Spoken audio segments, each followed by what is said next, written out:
Hello, Assalamu alaikum wa rahmatullahi wa barakatuh. Welcome back to my channel. This is Dr. Sana.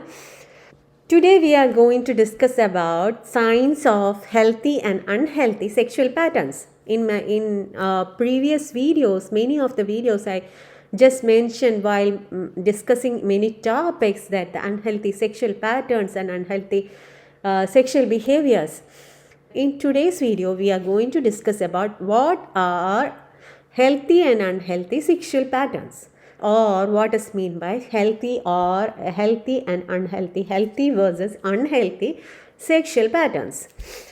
This is really important because people often confuse high desire with healthy, but in reality they are not the same thing.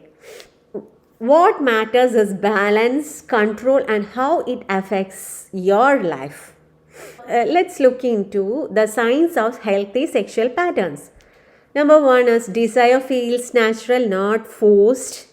If you experience sexual thoughts but they don't take over your mind, desire comes and goes without distress, then that is mean by natural desire.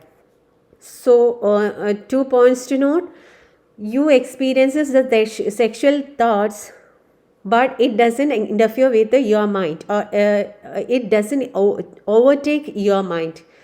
The desire comes and goes without distress. Okay.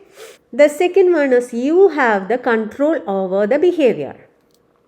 2 points to note in this: you can choose when to act on sexual urges, and the second one is you are not driven by compulsion or urgency. Okay, that is mean by you have the control over your behavior. Number 3 is it doesn't interfere with your daily life. Work, study, sleep, and relationships stay stable. Even though you have sexual feelings or sexual desires, sexual activity doesn't cause any exhaustion or distraction from these of your daily life. Then that is a healthy behavior, or that is a healthy sexual behavior. Number 4 is emotional comfort, or you are not feeling guilt or shame with your behavior.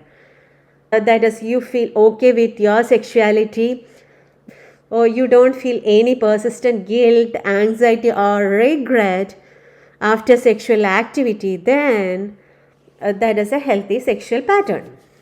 Number 5 is respect and consent are central. You respect the boundaries of yours and others. No pressure, manipulation, or risky behaviors involved in your relationship or with your sexual patterns, then it's healthy. Then your sexual patterns are healthy. Number 6 is flexibility. You can go periods without sex or stimulation without distress. Desire adapts to the life circumstances like a stress, health, etc. Then it's healthy. Number 7 is connection matters. The attraction isn't only physical, but emotional intimacy also plays a role. This is especially important in long-term relationship, that the emotional connection is especially important in long-term relationships. Now let's look into what are the unhealthy sexual patterns. Number 1 is compulsive or uncontrollable urges.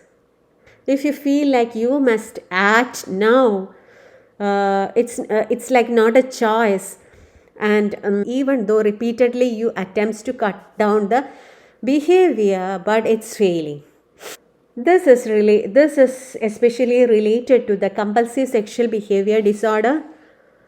Number 2 is interference with the daily life. If the sexual patterns affects you with the loss of focus at work or school, sleep problems due to late night habits, avoiding responsibilities, then your sexual pattern is unhealthy. Number three is dependence on high stimulation, like needing extreme or constant stimulation. We talked about this phenomenon in our previous video with porn induced sexual patterns. It's like needing extreme stimulants like excessive pornography for your sexual behavior, okay, or for your sexual patterns. In this, real life intimacy feels less satisfying. Number four is emotional distress. You feel guilt, shame, anxiety after the sexual activity. If you feel empty rather than satisfied, then your sexual patterns are unhealthy. Number five is risky or harmful behavior. It's in this you have to note that ignoring the consent or boundaries, unsafe sexual practices, acting in a ways that could harm yourself or others. Number six is using sex as an escape.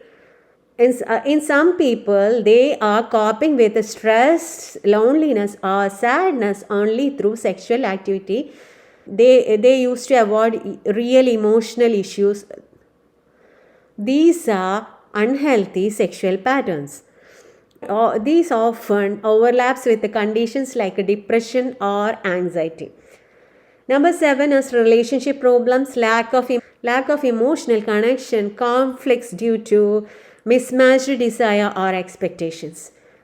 So the key point is high libido is not unhealthy, low libido is not unhealthy. What matters is consent, control, emotional well-being, and life balance. So that's the topic for today. We are wrapping up today's topic over here. Thanks for watching. Assalamu alaikum wa rahmatullahi wa barakatuh.